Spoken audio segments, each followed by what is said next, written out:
Napakaganda. Ay, sa bracket to. Sa bracket. You know? Mga gold box. Nandito yung hose. Ganyan.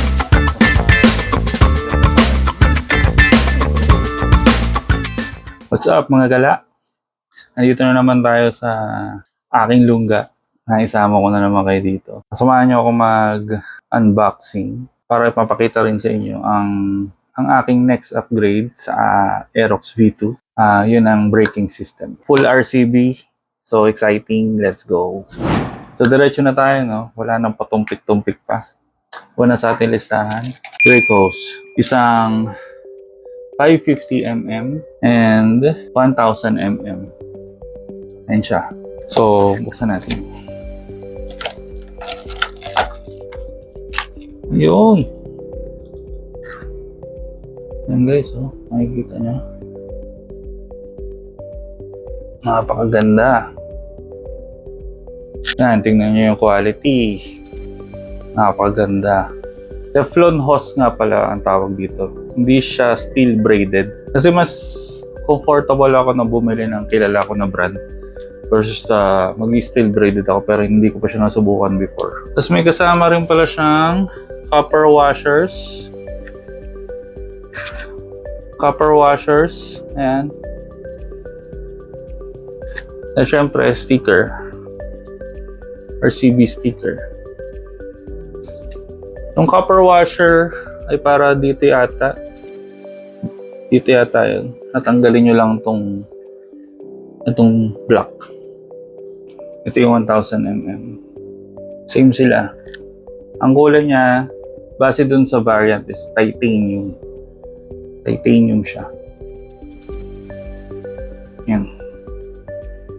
So bakit nga ba dalawa? Kasi po, yung Aerox kasi natin ay ABS version. So, meaning may ABS console yata tawag dun sa may harap. So, hindi siya rectang from brake master to caliper. Kailangan meron kang isa pang hose. Itong 550mm ay from brake master to ABS.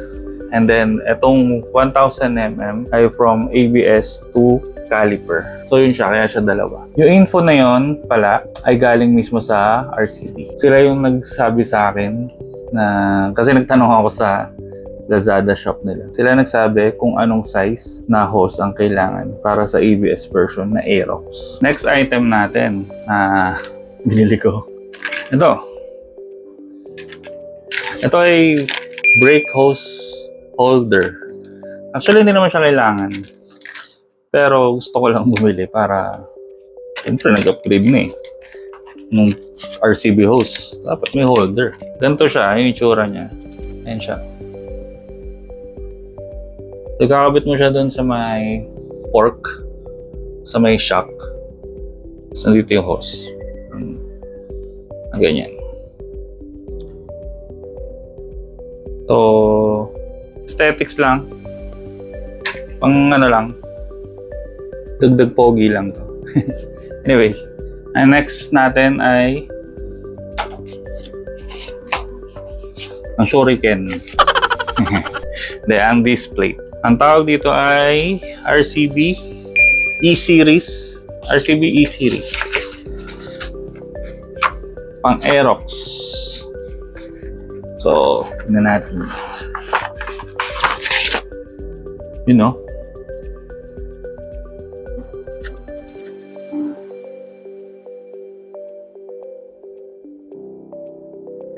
Meron siyang black paint sa gilid. Ayan siya. Ganda.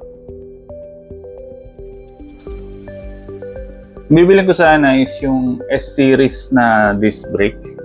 Kaya lang, mas mahal siya. Pero kasi mas maganda yun. Alloy. Ito kasi ay steel yata ito. Steel. Stainless steel to.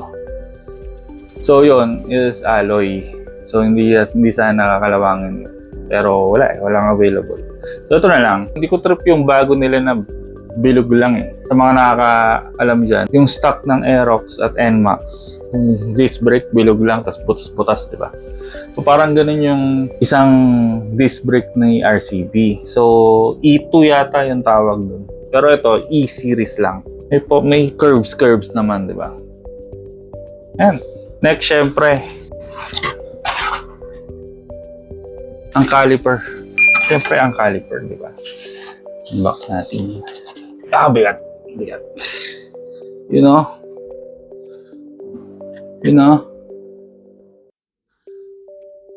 RCB.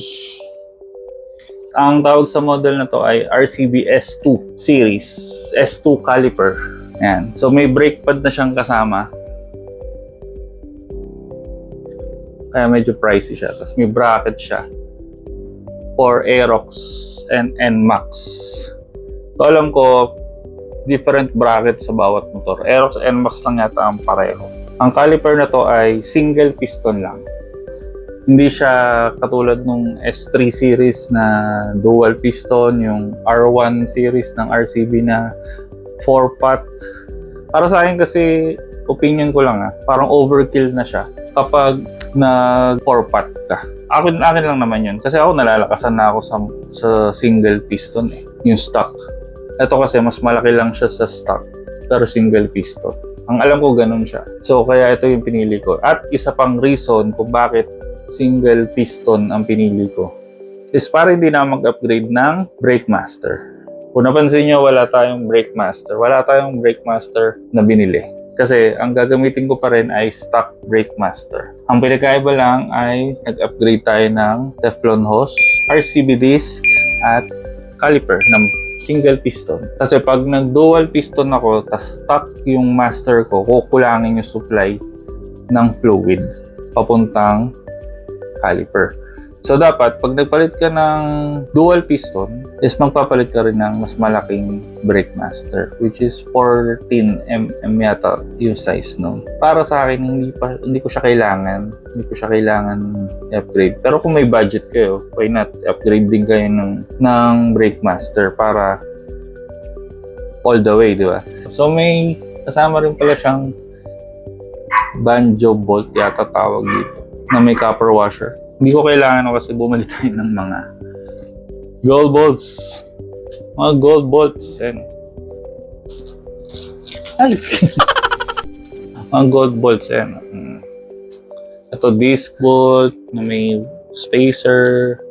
Tapos yung sa brake hose. Tapos ito yata yung sa bracket to. Sa bracket. So yun.